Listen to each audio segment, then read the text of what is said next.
Pemirsa At-Tafkir Channel yang terhormat Allah, berjumpa kembali dengan saya Muhammad Andri Rusnari dalam rubrik Kultum Islam Aktual.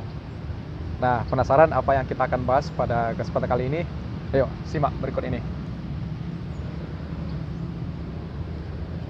Ada 1001 alasan bagi kita untuk mencintai negeri ini.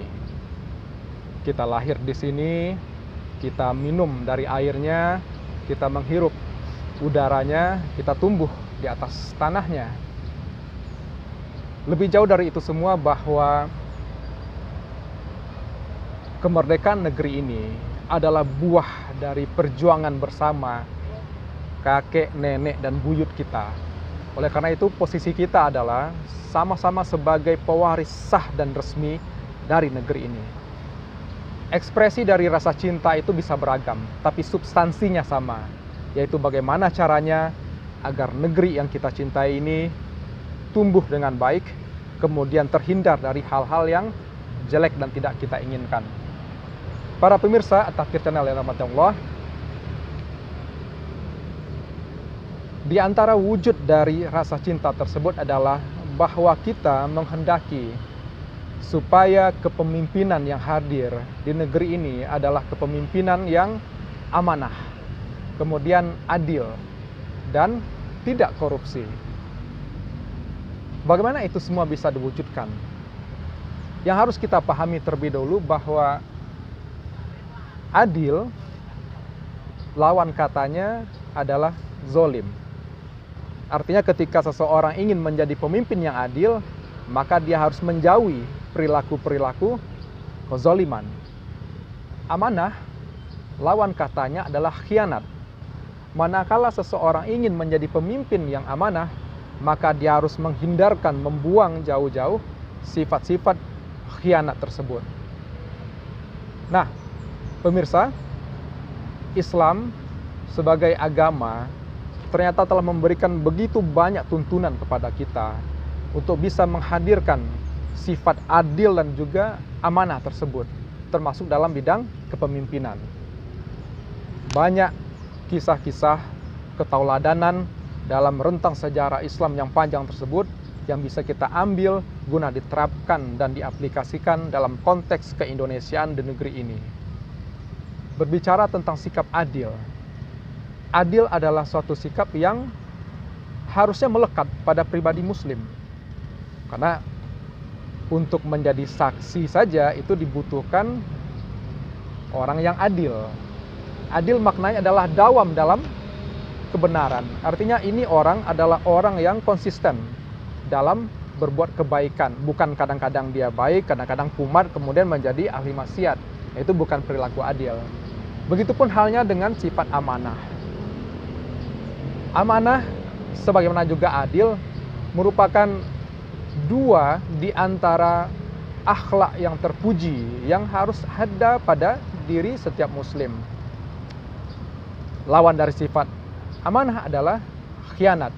Allah Subhanahu wa taala telah mewanti-wanti kita, terutama yang mendampuk posisi kepemimpinan, yang mengurus hajat hidup orang banyak, untuk betul-betul amanah dan menjauhi sifat khianat tersebut. Salah satunya firman Allah di dalam surat Al-Anfal ayat ke-27 yang bunyinya, A'udzubillahi minasyaitonirrajim, Ya ayyuhallazina amanu la tahunullaha wa rasulah wa la tahunu amanatikum wa antum ta'lamun. Wahai orang-orang yang beriman, janganlah kalian mengkhianati Allah dan Rasulnya, dan jangan pula kalian mengkhianati amanah yang ada pada kalian, padahal kalian mengetahui. Begitupun banyak kecaman-kecaman serupa. Di antaranya kita kutip dua saja. Ada hadis di sini yang menjelaskan, hadis riwayat Ahmad yang berbunyi, penguasa mana saja yang diserahi tugas mengurusi umat, lalu dia mengkhianati mereka, maka dia kelak masuk neraka. Kemudian hadis riwayat Muslim, di sana dikatakan, tidaklah seorang hamba yang diserahi tugas untuk mengurus urusan rakyat, sementara dia mengkhianati rakyat, setelah mati Allah haramkan surga baginya. Hadis riwayat Muslim. Hal ini apabila ada dan disadari oleh setiap pemimpin, maka niscaya akan tumbuh sifat adil dan amanah, sekaligus akan terhindar dari perilaku zalim dan khianat. Dan hal ini juga yang kemudian akan membuat seseorang tersebut tidak melakukan tindakan-tindakan lain. Salah satunya adalah korupsi yang menjadi persoalan di negeri kita ini. Jika sifat adil itu tumbuh, kemudian rasa amanah itu dimiliki, maka bagaimana mungkin seorang akan menjadi koruptor? Namun sebaliknya, bila orang zalim kemudian juga berkhianat, jangan heran apabila korupsi, kolusi, nepotisme, dan akhlak-akhlak tercela lainnya akan kita dapati dan jumpai dalam perilaku dia sehari-hari. Sehingga kesudahannya, integritas sesuainya ucapan dengan perbuatan itu hanya menjadi pemanis kata dan retorika belaka. Tidak ada solusi lain. Oleh karena itu, hayati hal tersebut dengan baik, dengan saksama, hadir dalam setiap langkah pribadi apalagi kepemimpinan.